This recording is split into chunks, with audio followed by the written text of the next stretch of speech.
This is all not good. But let me do it like this.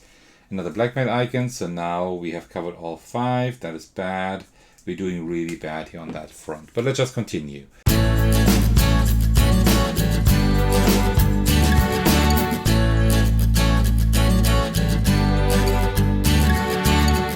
Hey everyone, this is Thecos and I'm back with another video for the Solitaire print-to-play game design contest currently hosted on Board Game Geek, where designers can hand in their little solo game designs. And this time I got Whodunit in Your Pocket by Kendall Whodunit. I hope that is the correct pronunciation. And that is one of the games that was suggested to me on my Discord server. So I was very interested in checking that out. It is like a puzzly deduction game for a solo player, so to speak. So grab yourself a cup of tea and let's go. All right, very nice. So what we are doing here, we have like these cards. We have the suspect cards, 7 of them here.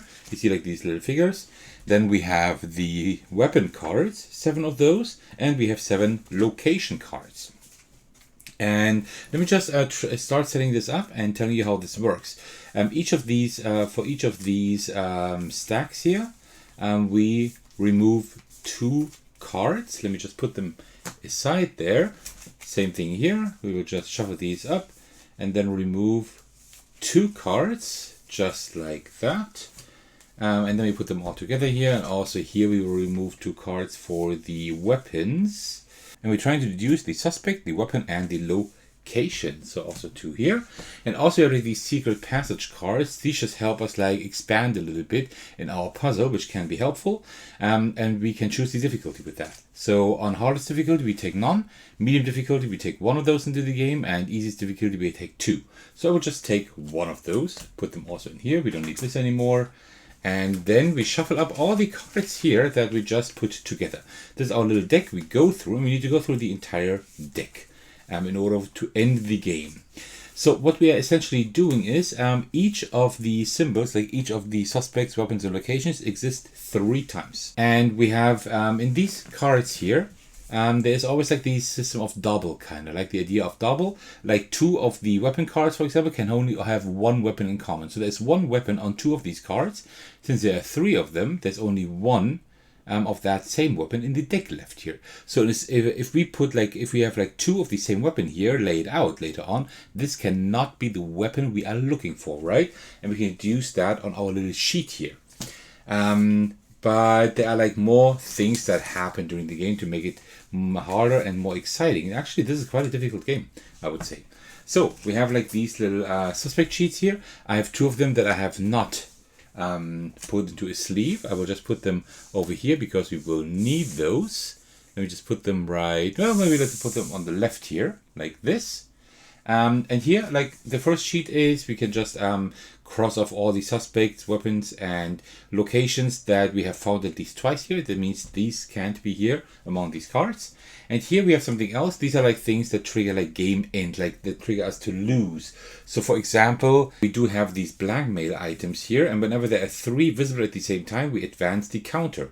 Whenever we have 2 of the same symbol, 2 of the same weapon or location or suspect visible here in our area, then we cross off 1 of these clock symbols. Whenever we cover a bystander, we cross that out. And when we cover 2 of them, then we lose an hour again. Then we advance in that track. But whenever we have 2 clue icons next to each other, then we can get 1 hour back. That means like whenever we cross out the last hour icon here, we lose, right? So we need to prevent that until the end of the game. But at the end of the game, we need to have all the 3 symbols visible that are the suspect, the location, and the weapon, the correct ones that we can find here, right? So that's kind of the gist of the game. It will become a bit clearer whenever we start playing. So we have like this deck of cards, and we try to take the first card and we just place that down. We can place an area on any orientation we want to, except diagonal, of course, right?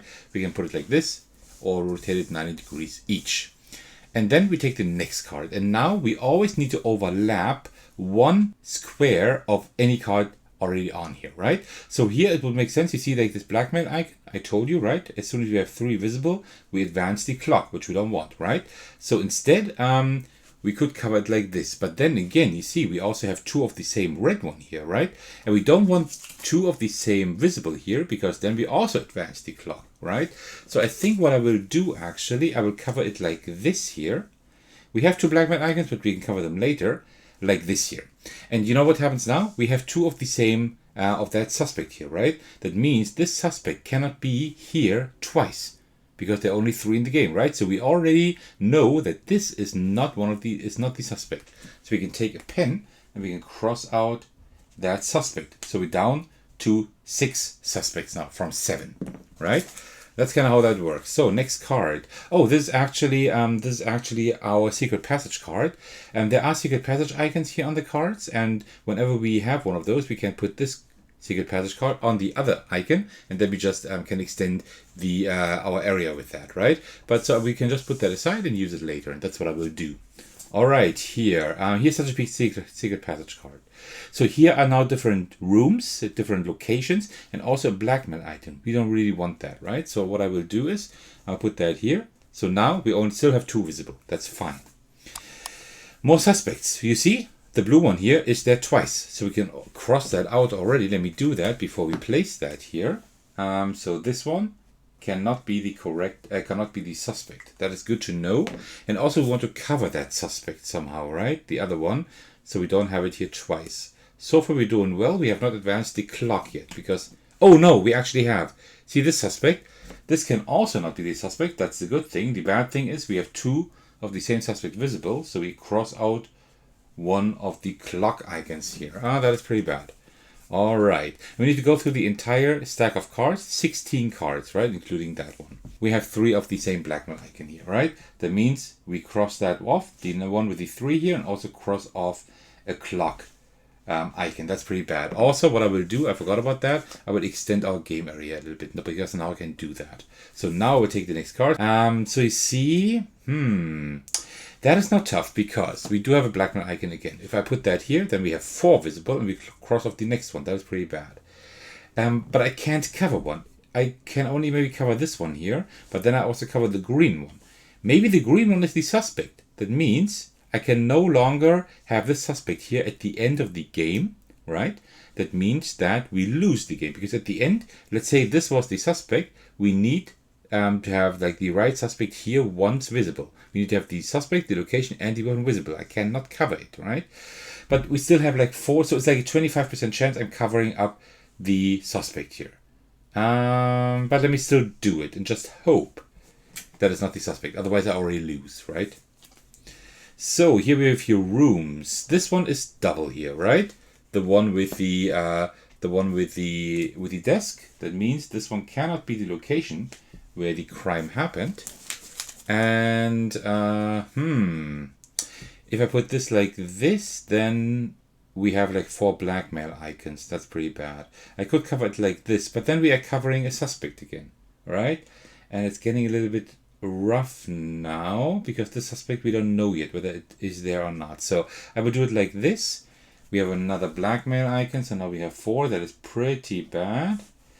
So we've already crossed out quite a few clocks here. It's gonna be tough. Murder weapons. Okay, here we see we do have this one here, the wrench twice, so it cannot be the wrench. We can cross that out. Oh, and another blackmail icon. That's really bad. We're doing really bad at the moment. I could just put that on here, right? But then I will cover like 2 other weapons that could be the murder weapon. We don't know. So I will be safe. I will try to be safe for now, and we'll do it like maybe like this here. I don't know. Is that clever? This is all not good. But let me do it like this. Another blackmail icon. So now we have covered all 5. That is bad. We're doing really bad here on that front. But let's just continue. More suspects. All right, the green one is there. So the green one was not the suspect. That is very good, right? Because each of these symbols only exists 3 times, right? It needs to exist twice here in order to be like the correct suspect weapon or location. And since we already have it twice here, it can't be twice there. So that cannot be the suspect. That's good. And also this one here, this old man, also cannot be the suspect. So now it can only be either this lady here or the guy that we haven't found yet. Okay. And this one can also not be the suspect, so we can just build over here. Oh, and this one can also not be the suspect. This lady here. So we already know who is our suspect. It's that guy with the monocle. Okay, we know that already. I will not be able to cover... Well, actually, I can just cover everything here, right? That should be fine, like this. Because we know we cannot cover all the suspects except that guy with the monocle. Okay, let's continue.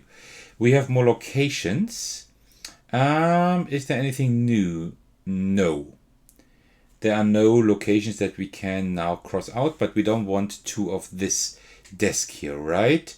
So let me just do it like this then. Just cover everything we don't need. I think that's fine. Okay. Weapons. Okay, so the knife is here twice and also the poison. So it cannot be the knife, it cannot be the poison. And this thing we haven't seen there yet. Okay, so it cannot be the wrench, not the knife, and not the poison. These three, it's not possible. That means I can just build this one just over here. Like this.